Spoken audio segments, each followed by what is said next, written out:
Hey, what is up, fellow raiders? This is Vulcan Dan, and in today's Raid Shadow Legends video, we are going to talk about the free champions that you get for simply logging into the game. Alright, so we have the screen right here. This is where you find your daily login rewards, and to the left of the screen, you will see your free champions that you get for simply logging into the game. You get one at the end of every month, every 30 days, assuming, of course, you log in every single day. And after 270 days, you still get rewards, and you get another set of rewards. No free champion at the end of the month, but get some nice rewards right there. All right. And also, we will not be talking about the free champions that you get for your first 7 days and your first 14 days. So that's Shaman and Jizzo. We will also not be talking about Ninja because he is a limited time free login reward champion that will end this October. So yeah, but if you guys really want to know, Shaman and Jizzo that you get for your first 7 and 14 days, they're kind of useless. Don't use them. The most you can do is put some crap gear on them, put them in your Faction Wars team in the really early game, and that's about it. Don't waste too many resources on those two. For Ninja, he is quite good, especially in the clan boss. So yes, so if you're starting to play the game right now, you will get Ninja, but if you start playing the game after October 2021, you will no longer get him, unfortunately. All right, so let's get to this. I will rank these free champions from daily logins, from worst to best. All right, so the first one, or the worst one, is Yaga the Insatiable. So for me personally, I think he is the worst. Unfortunately, you do get him after 60 days. So by this time, you might your knowledge about the raid may be at some level. I hope it's good enough that you know that when looking at Yaga's kit, even though he does look quite his artwork really looks great, but unfortunately his kit is terrible. 40% chance book to a 50% chance to place a poison, just one poison, and you get 50% chance to land that. A2 is a 2-hitter, 50% chance to placing another poison. I mean, this already should be a guaranteed chance to place, not a 50% chance. You can book it up to a 75%, but still quite weak. And A3 is it gets more damage if you attack targets under poison debuffs. Not very impressive. So there are many other good poisoners in the game. For in the rares, even in the uncommon, you will find one. And yeah, so this guy right here, Yaga, playing the game after 60 days, you can just simply use him as food. Hopefully he will get rebalanced soon. If he does, I will make a video out of that. But for now, he is practically useless. All right. So the next one, well, I would want to say that she's slightly better than Yaga, but still quite. I would put them in the same useless tier. Is Dark Ethel. So looks impressive. Of course, we like Ethel, the rare champion. We use her in Fire Knight. This Dark Ethel, though, is inferior to the original Ethel. So she has a 2-hitter that places decreased defense. So that's, I guess that's quite useful. But the rest of her kit screams Spider's Den, but she doesn't really do well in the Spider Den. If you try her out, put her in great gear, she's still missing a lot. Yeah, so she has this AoE decreased speed on her A2, which looks good on paper, but yeah, she has another AoE on her A3 that places increased speed on her, and then the more enemies that this skill kills, the more things you get from it, including heals and grants an extra turn. The thing is, this skill is very weak. It does not hit hard at all.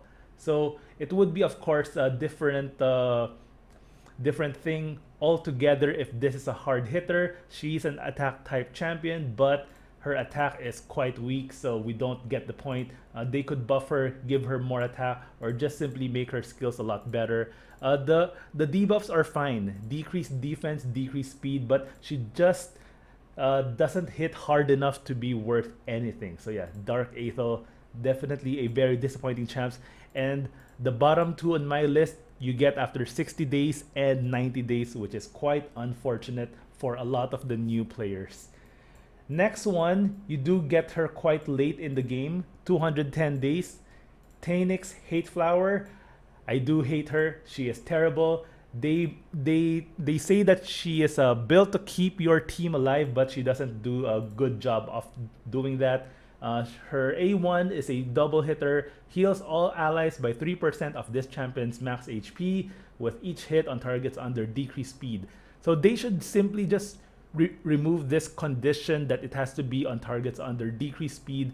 This is quite a small heal, so I guess this is a 6% heal of her max HP because it attacks 2 times at random. So it's okay, but they should just remove this condition on decreased speed right there. A2 attack 1 enemy, decrease speed on the target for 2 turns, 50% chance of placing on 30% decrease speed on all enemies for 2 turns if this attack is critical. She doesn't even hit that hard, so you wouldn't, I mean, there's no point in putting a lot of crit on her, and she has this decrease the damage of all allies by 5%. It's not that big, so there's really not much point to building this champion. She does heal a little bit, but there are champions out there that would heal your team a lot better than Tanix Hate Flower. And by this time, 210 days, I would think you would have a lot of good healers on your team. She is definitely not one of them.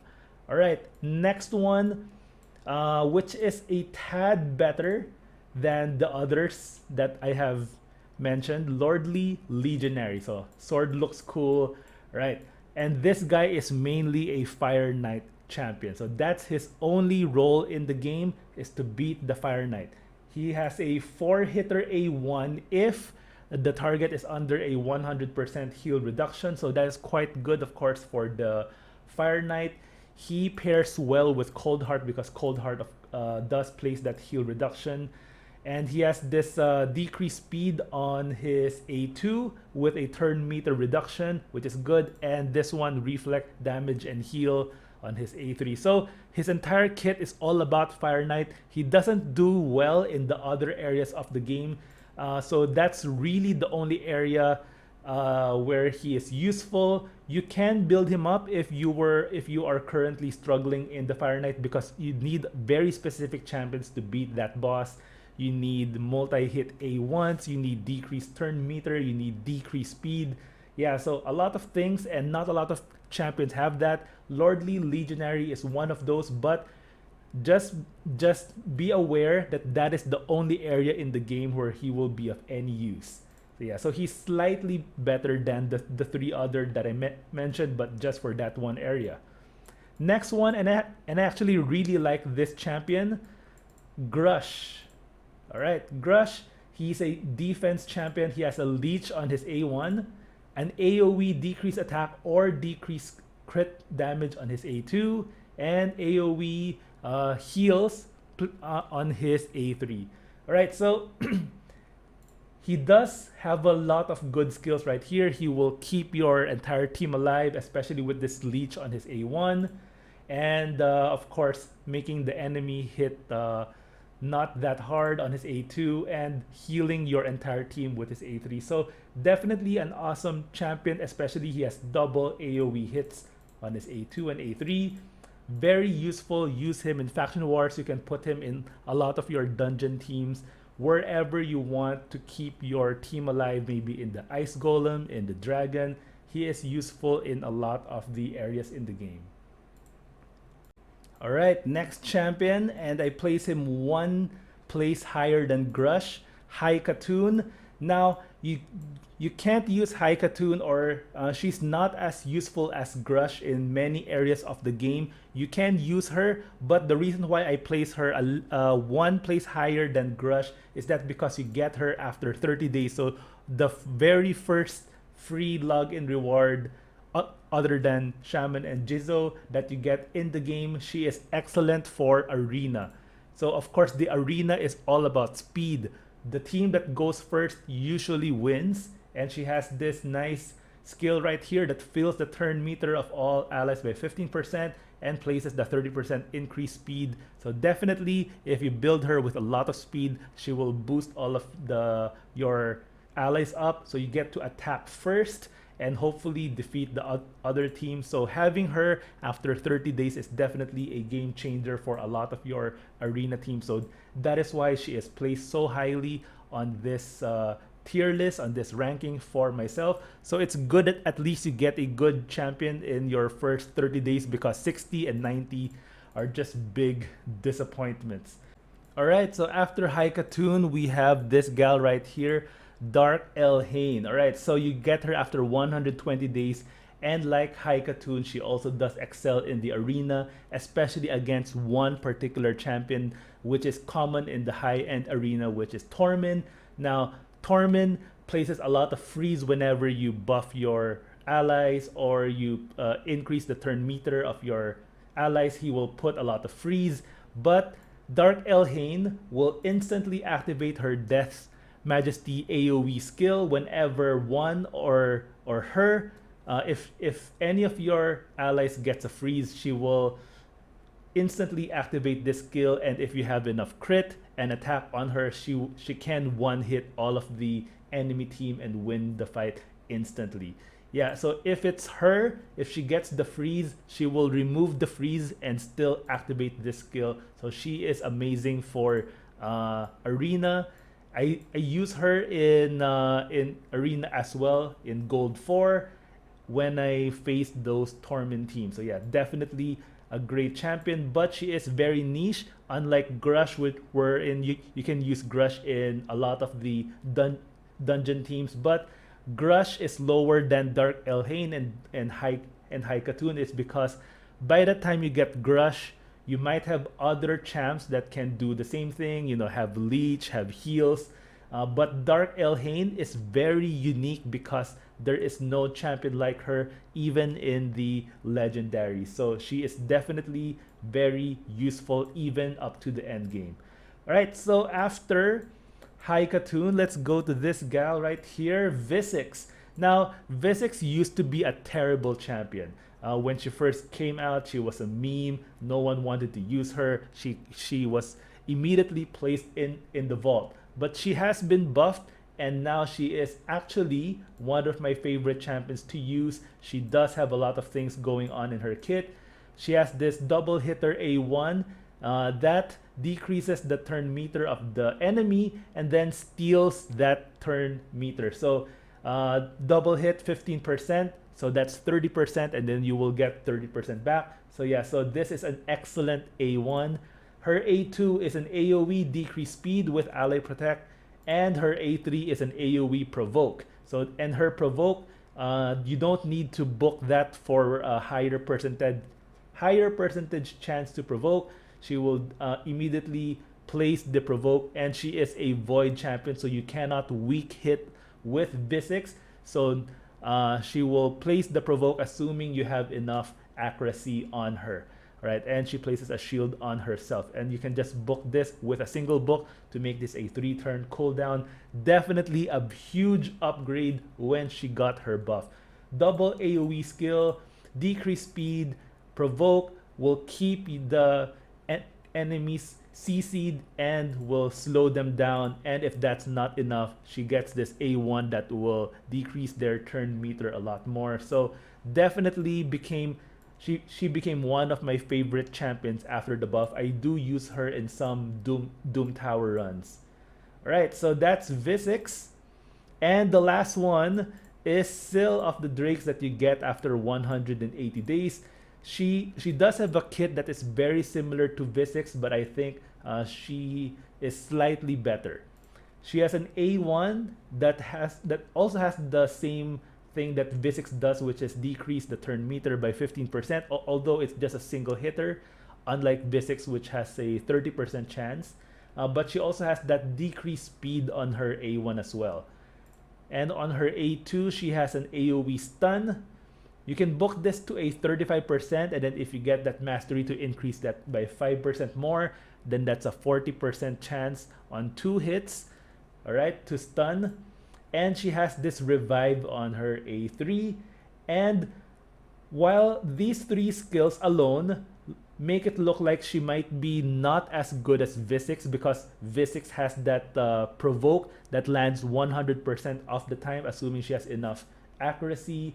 This one is only a 35% chance on 2 hits. On her A1, you might think that Visix also does this better, but Visix does not have this revive, all right? But you might say, okay, but Visix does has that AoE decrease speed skill, and she has 2 AoEs versus Seal's 1 AoE skill. But Visix has this nice little passive right here that heals all of your allies by 10% of their max HP at the start of each turn. So just imagine her in Relentless Gear. She will get multiple turns, multiple heals on your entire team. She can use her A1 multiple times as well if those Relentless procs. And then you have this, places an 30% increased speed buff on a random ally for 2 turns. So if she has Relentless Gear, those increased speed will just go to many of your allies, making your team a lot faster. So she is the #1 champion in the daily login rewards. All right, so that is it. I hope you found this useful, especially if you're a new player to the game and you're looking forward to these free champions. So look forward to Haikatoon and then skip these 2. Skip Yaga and Dark Ethel. Dark Hayne, good, especially if you face those torments in arena, and then use Lordly for the Fire Knight, and then celebrate once you get Syl. And then you can feed Tainix, a terrible champion. Use Grush, especially for Faction Wars. He is excellent. Visix is another amazing champion. So I hope you enjoy these free champions for playing Raid every single day. I hope you found this useful. Thank you guys for watching, and I'll see you guys in my next video.